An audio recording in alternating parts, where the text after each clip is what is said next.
This is a new video in a series on interventionist strategies influencing economic growth and economic development.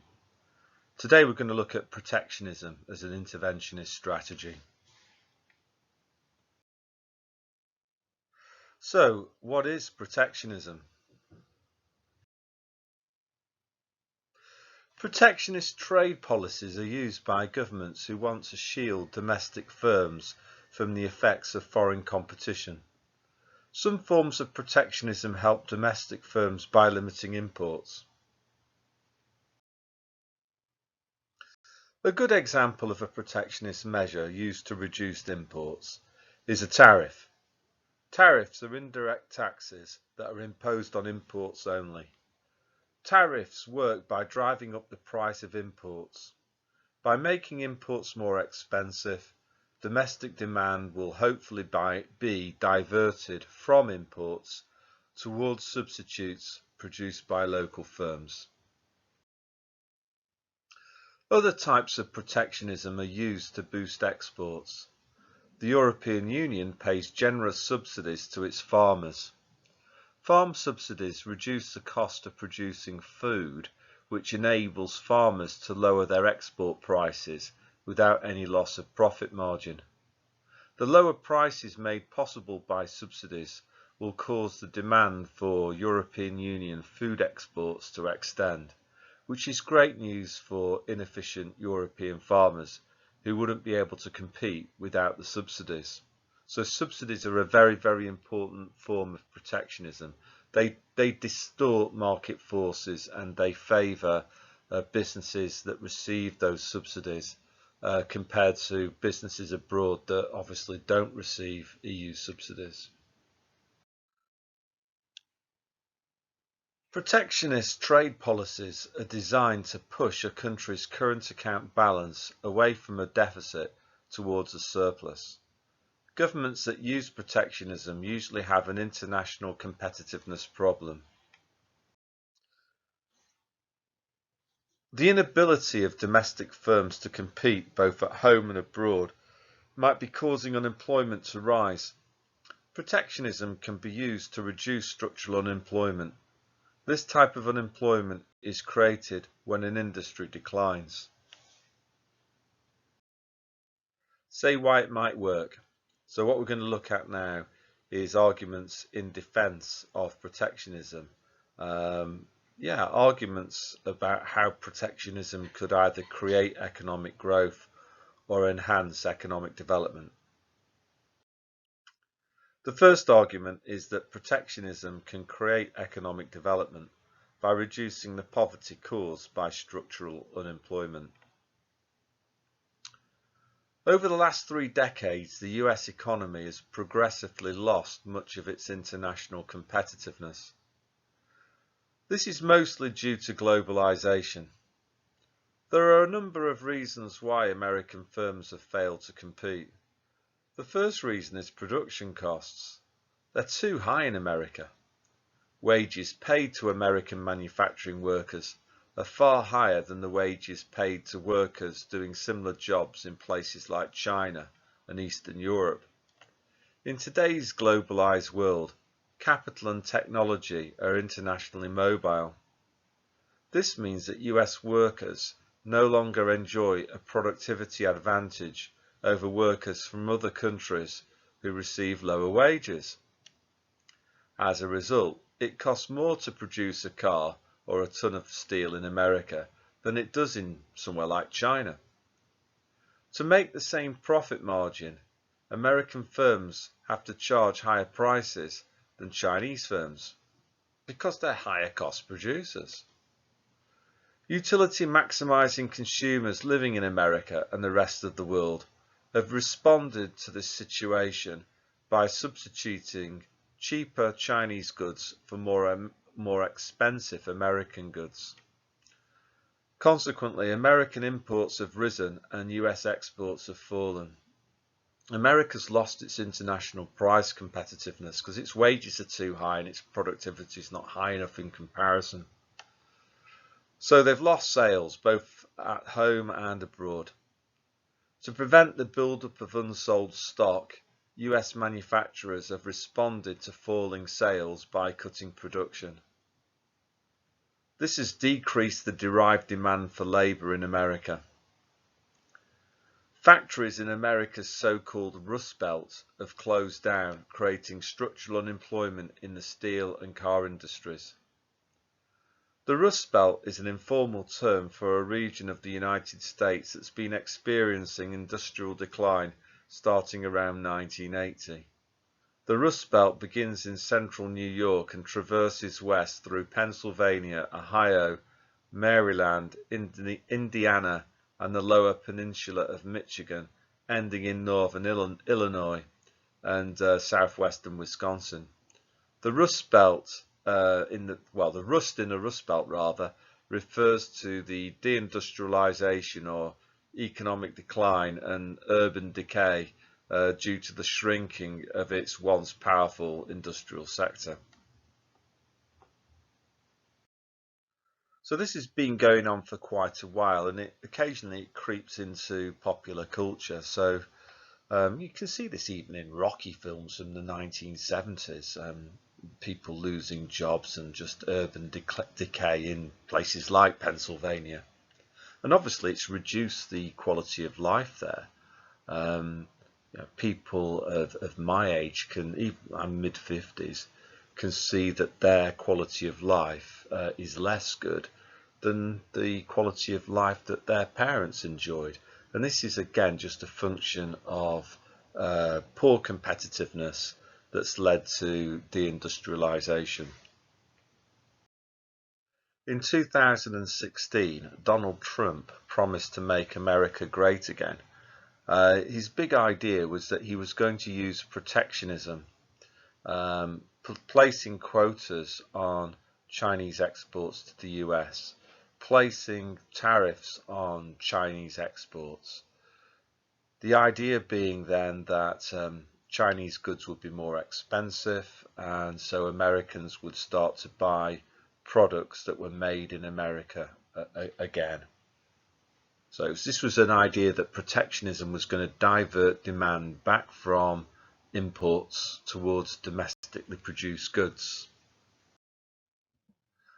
The establishment and the mainstream media they've never really taken well to Donald Trump. And what was amazing really was, given all the terrible publicity that the bloke received, was that he actually managed to win the 2016 election by appealing to people who've just experienced a steady decline in their quality of life, and they voted for Trump because they believed that protectionism was going to make America great again.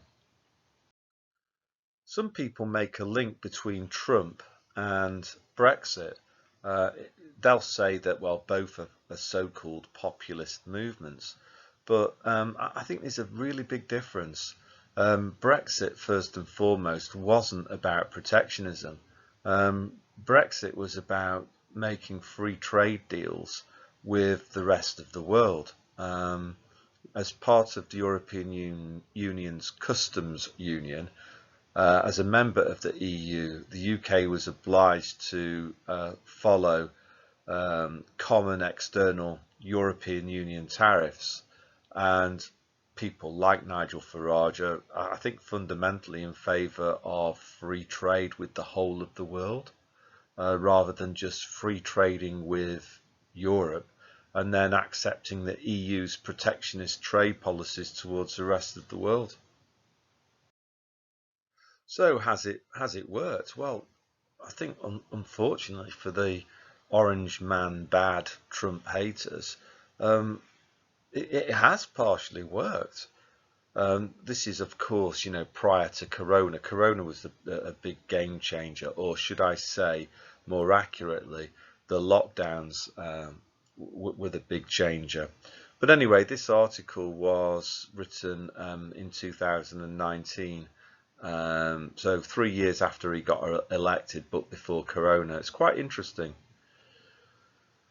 So this article says the August jobs report from the Bureau of Labour Statistics showed more great news for all Americans, and particularly for Black Americans. The nation's unemployment rate of 3.7% puts it near the lowest ever in the last half century.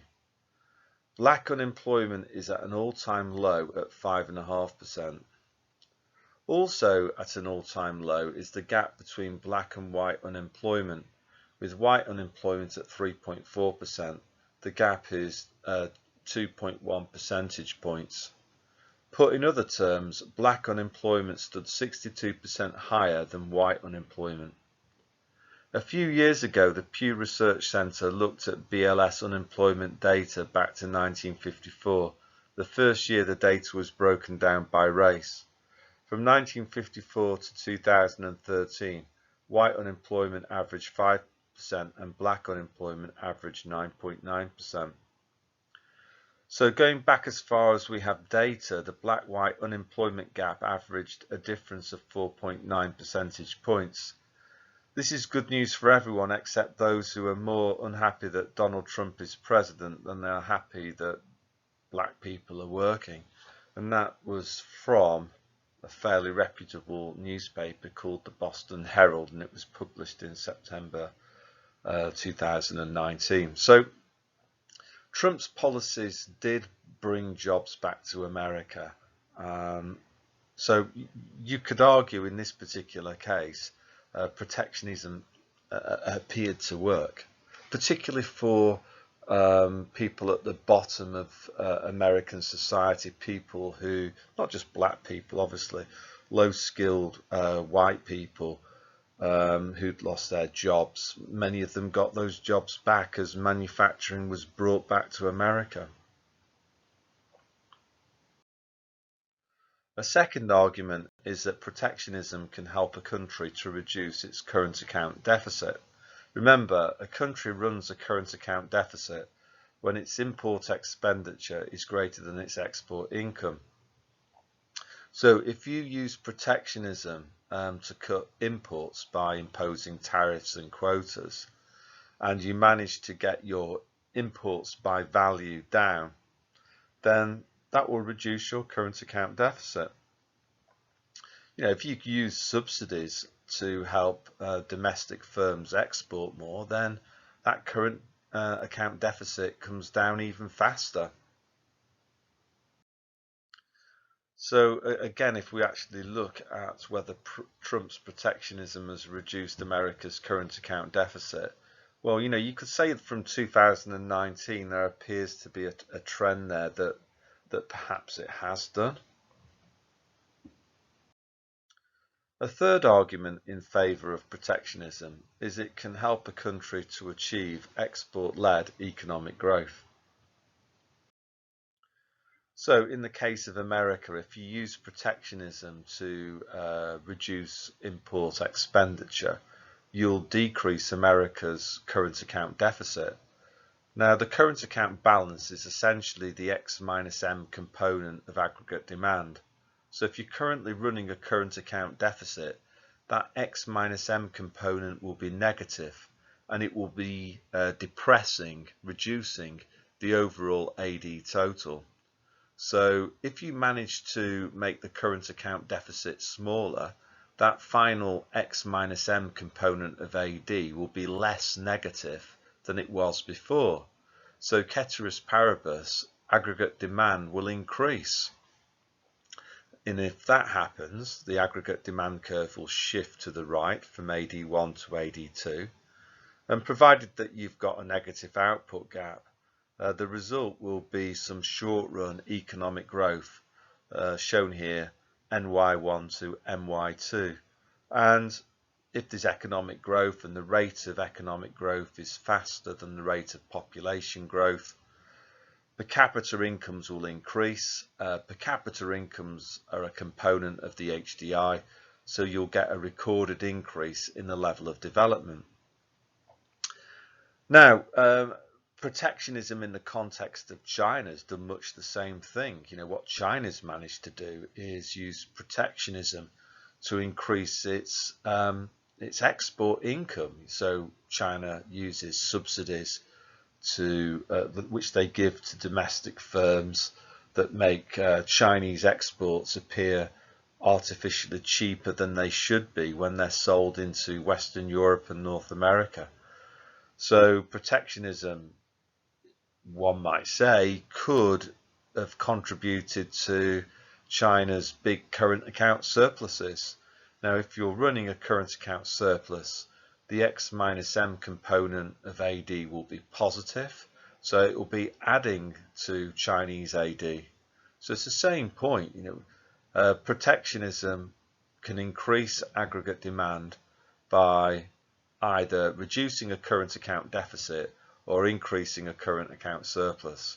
Either way, the aggregate demand curve is going to shift to the right, and that should create some short-run economic growth, which will increase the material standard of living, cause the derived demand for labour to increase, and create some economic development for you.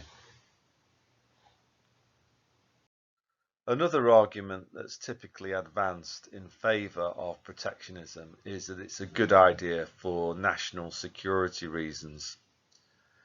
So if you have complete free trade, what can happen is that countries end up specialising along their comparative advantage. So that means giving up producing things that people in your country want to buy that you're not so good at producing yourself, and you just import those things. So with our poor climate, even as far back as both world wars, the UK's been a net importer of food. We've preferred to concentrate on manufacturing textiles or trains or precision engineering in the 19th and 20th centuries, and then we flog that stuff abroad, and with the foreign currency we buy imported food from other countries that can produce it for a lower cost than us. That's the logic of free trade. You specialize at what you're good at. But the problem with that is that to maintain the full range of goods in the shops, you need to have international trade. And it's argued that, well, suppose something happens like a war, and obviously in both world wars the Germans tried to beat the British by starving them to death using U-boats. So you could argue that protectionism is a good thing because self-sufficiency is a good thing. We need to have protection for strategically important industries like food or maybe steel production. So protectionism is a good idea. This was obviously again in the news recently when global supply chains began to crumble due to COVID. Many people thought, well, maybe it's not such a great idea that we haven't got a PPE industry anymore. It's quite dangerous for us to be overly dependent on importing PPE, because what if there's a disruption? We won't be able to operate our hospitals efficiently. So the argument then is that we need protectionism of strategically important industries because we can't guarantee that foreign trade might not break down at some point in the future. Another argument in favour of protectionism is called the infant industry argument. So if you remember back to the idea that that developing countries are typically primary product dependent, and that's a problem because primary products sell for low prices. So a developing country might produce huge quantities of tea, say, but that doesn't really generate much export income because the world price of tea is low. So the story goes, what developing countries need to do is to diversify their economies away from primary product dependency, and that means industrialization. So you've got to set up some infant manufacturing industries. So what do we mean by infant? Well, I think firstly, they've not been trading for very long. And then secondly, because they've not been trading for very long, they're probably very small. Now, the problem of being small is that you're not going to benefit from these things that economists call economies of scale. Economies of scale are factors that cause a firm's average cost to fall when a firm grows larger in the long run. So an example of an economy of scale might be bulk buying. So the bigger you are, the more market power you have over sellers. So you can typically buy your raw materials as a big firm for a lower price than a smaller firm because you've got more negotiating power over the seller. If you're small, your average order size is small.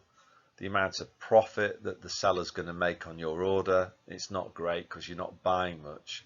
So if you're a small buyer, you're likely to pay the full list price and not get a discount. So the upshot then is that big firms can normally buy their raw materials and components for a lower price, which gives them a cost advantage over small firms. There are other economies of scale which we'll cover later in a Theme 3 video. But safe to say then that when you first start out with infant manufacturing industries, they'll be quite high cost producers, and so they might struggle to survive in tough global markets when they're up against huge corporations that do have these economies of scale. So the infant industry argument is one that's arguing in favour of temporary protectionism. So when you've got these small infant industries, they need to be protected through tariffs and quotas. Over time, the infants will grow and develop. So maybe 16 years after you set up this infant industry, it's now a 6'7" muscle man with tattoos, and at that stage you can get rid of the protectionism because this infant industry has grown, it's matured, it now has the economies of scale needed to compete against big companies from Western Europe and North America without the need for protectionism. So in summary then, some people argue that protectionism can help economic development because it helps developing countries to escape all of the problems associated with primary product dependency. The sunset industry argument is essentially what Donald Trump's been doing. So a sunset industry is one that's in decline. So the argument again is for the temporary use of protectionism. This time what you're trying to do is to slow the pace at which an industry declines. You don't want an industry to collapse immediately, because if that happens, there could be all sorts of horrendous negative multiplier effects that could affect other local businesses that supply the sunset industry that's in terminal decline. So the sunset industry argument in favour of protectionism is that you use protectionism temporarily to buy yourself time. This sunset industry, it's going to die, it's going to decline, but let's make that death and decline slower and buy ourselves time. What do we do with that time? Well, hopefully we try to establish new industries that are going to expand and grow as the sunset industry slowly declines. Say why it might not work. So what we're going to look at here is a counter argument. So why might protectionism fail to deliver economic growth and economic development? The first drawback of protectionism is retaliation. So you might decide to try to improve your current account balance by imposing tariffs and quotas and giving your firm subsidies. But what are your trading partners going to do? Are they just going to stand by and let you do that? Probably not. So what tends to happen is that if a government uses protectionism, its trading partners will also retaliate and use protectionism on your exports that you want to sell into their market. So they'll put tariffs on you, they'll put quotas on you, they'll start subsidizing their domestic firms. So your protectionism is offset by their protectionism. So what happens is that your current account balance, it doesn't move in a favorable direction. Your current account deficit doesn't fall. And also the other thing that's very, very bad about this is that if there's worldwide retaliation and protectionism, you get what's called a global trade war. And many people think that that was partially the cause of the 1930s depression, that countries around the world started using protectionism against each other. And as a result of that, everybody lost the X minus N component of aggregate demand. Everyone was forced to move away from the more efficient international specialization back towards inefficient self-sufficiency. So all countries lost out. So this is a good point. A second argument against protectionism is that tariffs increase import prices. So people buy those imports. So for example, the European Union puts tariffs on dairy products, sugar, beverages, tobacco, fish, clothing, textiles, coffee. You can read it all off the list. So the EU is very big on protectionism. They impose tariffs, the idea being to protect European Union dairy farmers, to protect the European fishing industry. But the problem with this is that it just makes goods and services from outside of Europe that are sold in Europe more expensive than they should be, which is particularly bad for the poor. So, if you take dairy products, the chart shows that the average tariff that's put on dairy products entering the European Union is about 36, 37%, something like that. What that suggests is that dairy farmers outside of the European Union are far more efficient than dairy farmers inside the European Union. So what happens is that a tariff is imposed to protect those European Union dairy farmers. So consumers in Europe end up paying more for milk, cheese, etc. than they should do, which is obviously going to reduce their real incomes, particularly for the poor, because the poor spend a very high proportion of their income on food. Some people say that history repeats. I agree. I'm originally from a small northern town called Rochdale. Our local MP in the 18th century was called John Bright, and John Bright has got a statue in Rochdale. He's well respected in the town, and the reason for that was that he campaigned aggressively alongside this other Lancashire MP called Cobden. And what they posed was import taxes on wheat. They argued that import taxes on cheap imported wheat was causing starvation. Mill workers couldn't afford to buy bread. It was too expensive because cheap corn was kept out of England in an attempt to protect inefficient British wheat farmers. And what Bright and Cobden managed to do was to repeal those tariffs. So if you want to find out a little bit more about that, you could Google the Anti-Corn Law League. What they meant by corn was essentially wheat.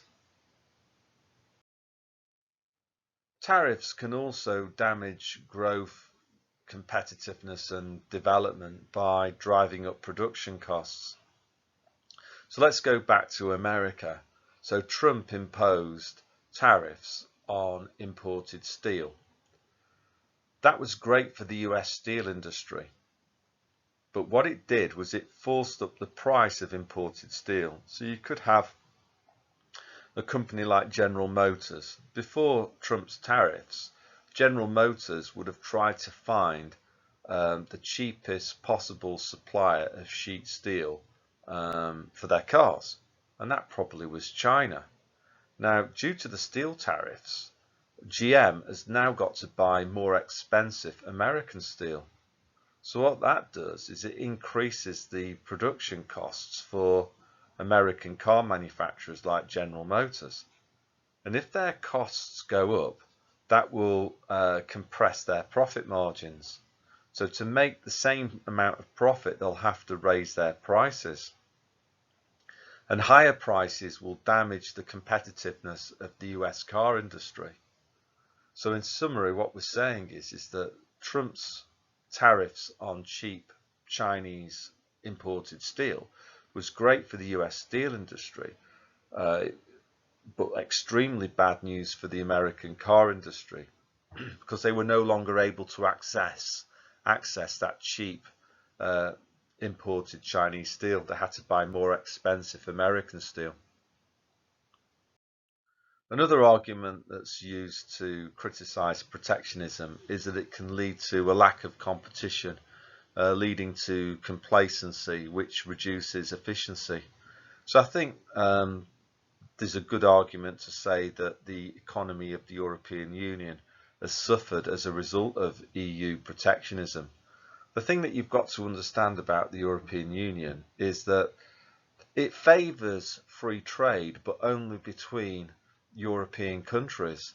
The EU is actually an extremely protectionist trade bloc when it comes to its dealings with the rest of the world. And what's happened in Europe is that European firms over time have gradually become complacent and less efficient because they're no longer fully exposed to competition from the rest of the world. And the problem with that is that you just don't get the productivity growth needed or the creative destruction needed to drive long-run economic growth.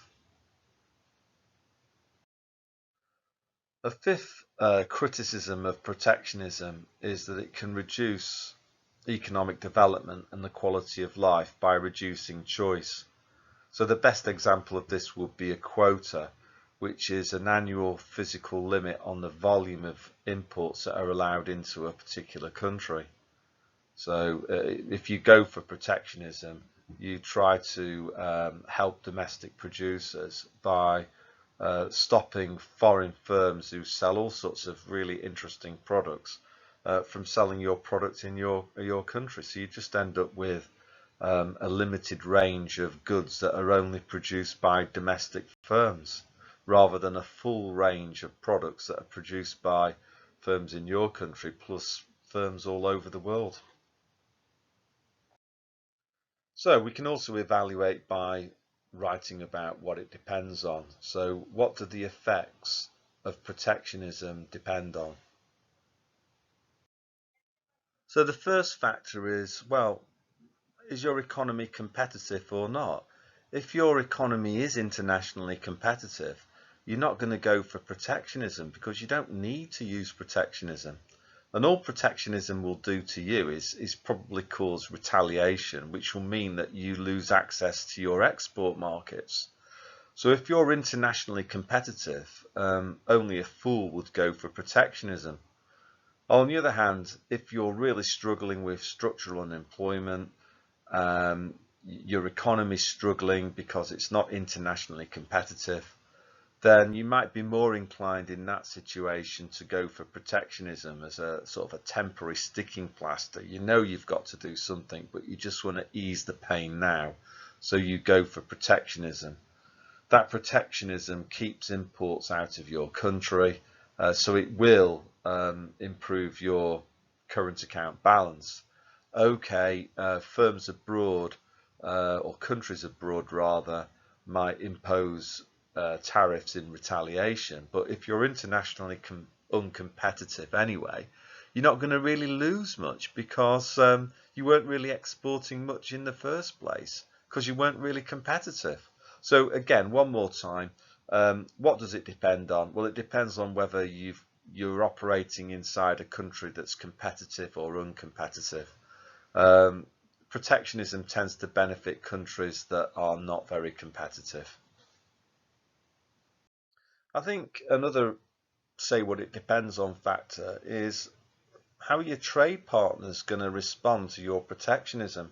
So if we take China as an example, most people would say that China has used protectionism to, especially subsidizing its domestic industries, to try to steal an unfair competitive advantage in overseas markets. So when Barack Obama was president, he basically let China do what it wanted to do. From Obama's perspective, he was quite happy for Americans to buy cheap imported stuff from Walmart, and he didn't put tariffs on Chinese goods, even though the Chinese were practicing protectionism themselves by subsidizing their industries. Trump, completely different.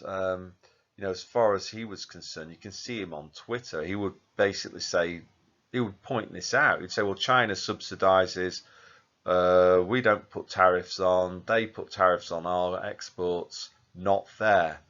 So what's begun to happen is that America's started to retaliate against Chinese protectionism, and this is why you're getting a trade war between China and the US that you didn't get when Obama was president. And it'll be quite interesting to see what happens going forward. I think in some ways Trump would probably prefer it if America and China both dropped their tariffs. But what Trump's not prepared to accept is America dropping its protectionist barriers whilst China retains its. And finally, I'd say the last say what it depends on factor is your economic perspective. So Keynesians, they believe that market failure is ubiquitous. It's all over the place and governments need to intervene. So naturally, they would tend to be in favour of protectionism because they wouldn't like the idea of unrestricted global trade. Keynesians want the government to control absolutely everything, including imports and exports. They're not prepared to let the market work. They tend to prefer central planning. So they would want an international trading system that's heavily regulated and restricted, and whereas Austrians would tend to be a lot more critical of protectionism. They believe in Ricardo's theories of absolute and comparative advantage. They understood what Adam Smith had to say on specialization. So they would tend to be bigger critics of protectionism. Protectionism, as far as they would be concerned, is getting in the way of a voluntary, mutually beneficial exchange between people living in different countries.